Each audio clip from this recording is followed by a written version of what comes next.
ಯೋಗ day special.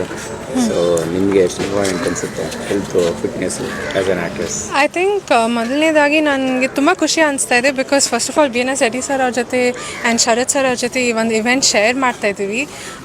ತುಂಬ special event. ಯೋಗನೂ ತುಂಬ ತುಂಬ ಸ್ಪೆಷಲ್ ಅಭ್ಯಾಸ. ಸೊ ಯೋಗದ ಬಗ್ಗೆ ಐ ಥಿಂಕ್ ಎಜುಕೇಷನ್ ಆಲ್ರೆಡಿ ತುಂಬ ಇದೆ, ಆಚೆ ನಾಲೆಜ್ ತುಂಬ ಇದೆ. ಸೊ ಅದನ್ನ ಯೂಸ್ ಮಾಡಿ ನಾವು ಡೈಲಿ ಪ್ರಾಕ್ಟೀಸ್ ಮಾಡಬೇಕು ಅಂತಲೇ ನನಗೆ ಅನಿಸುತ್ತೆ.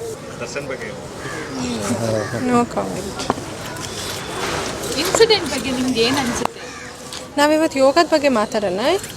ಓಕೆ, ಐ ಥಿಂಕ್ ಎಸ್ಪೆಷಲಿ ನಾನು ಇನ್ನೊಂದು ಆ್ಯಡ್ ಮಾಡ್ತೀನಿ. ಯೋಗದಿಂದ ನಮ್ಮದು ಸ್ಟ್ರೆಸ್ ಎಲ್ಲ ಹೋಗುತ್ತೆ. ಮೆಂಟಲಿ, ಫಿಸಿಕಲಿ, ಎಮೋಷನಿಗೆ ತುಂಬ ಬೆನಿಫಿಟ್ ಆಗುತ್ತೆ. ಆ್ಯಂಡ್ ಈ ಇಯರ್ ನಮ್ಮದು ಸೆಲ್ಫ್ ಆ್ಯಂಡ್ ಸೊಸೈಟಿ ಬಗ್ಗೆ ಒಂದು ಥೀಮ್ ಇದೆ. ಸೊ ಐ ಥಿಂಕ್ ನಾವೆಲ್ಲರೂ ಯೋಗ ಅಭ್ಯಾಸ ಮಾಡಿದರೆ ನಮ್ಮಲ್ಲಿ ಅದಿರೋದು ಆ ಕೋಪ ಇರಲಿ, ಆ ಸ್ಟ್ರೆಸ್ ಇರಲಿ, ಅದೆಲ್ಲ ಹೊಟ್ಟೋಗುತ್ತೆ. ಆ್ಯಂಡ್ ನಾವೆಲ್ಲರೂ ಕಾಮಾಗಿ ಒಂದು ಹ್ಯಾಪಿ ಸೊಸೈಟಿಲಿ ಇರ್ಬೋದು. So I think that is the take away ಈ ಇಯರ್ ಇಂಟರ್ನ್ಯಾಷನಲ್ ಡೇ ಆಫ್ ಯೋಗಾಗೆ. ನೀವು ಯೋಗ ಪ್ರಾಕ್ಟೀಸ್ ಡೈಲಿ ಮಾಡ್ತೀರಾ? ಎಷ್ಟು ಅವರ್ ಮಾಡ್ತೀರಾ? ಟ್ರೈ ಮಾಡ್ತೀನಿ ಡೈಲಿ ಪ್ರಾಕ್ಟೀಸ್ ಮಾಡೋಕ್ಕೆ. ಕಷ್ಟ, ಬಟ್ ಇಲ್ಲ, ನಾನು ಎಷ್ಟಾಗುತ್ತೆ ಅಷ್ಟು ಪ್ರಾಕ್ಟೀಸ್ ಮಾಡ್ತೀನಿ. ಅದು 1 ವೀಕ್ ಕಂಟಿನ್ಯೂಸ್ ಆಗಿ ಮಾಡಿದ್ರೆ ಇಮಿಡಿಯೇಟಾಗಿ ಬೆನಿಫಿಟ್ಸು ಆ ಎಫೆಕ್ಟ್ ನಮಗೆ ಅನಿಸುತ್ತೆ. So as much as possible ನಾನು ಪ್ರಾಕ್ಟೀಸ್ ಮಾಡ್ತೀನಿ.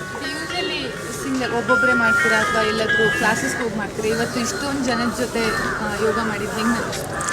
ತುಂಬ ಚೆನ್ನಾಗಿ ಅನಿಸ್ತು. ಐ ಥಿಂಕ್ ಎಲ್ಲರೂ ಆ ಒಂದು ಎನರ್ಜಿ, ಆ ಪಾಸಿಟಿವಿಟಿ ಇರಲಿ, ನಾವು ಯಾಕೆ ಸೇರಿದ್ದೀವಿ ಅಂತ ಒಂದು ಮ್ಯೂಚುವಲ್ ಎಫರ್ಟ್ ಇರಲಿ, ಅದೆಲ್ಲ ಶೇರ್ ಮಾಡಿದಾಗ ತುಂಬ ಚೆನ್ನಾಗಿ ಅನಿಸುತ್ತೆ.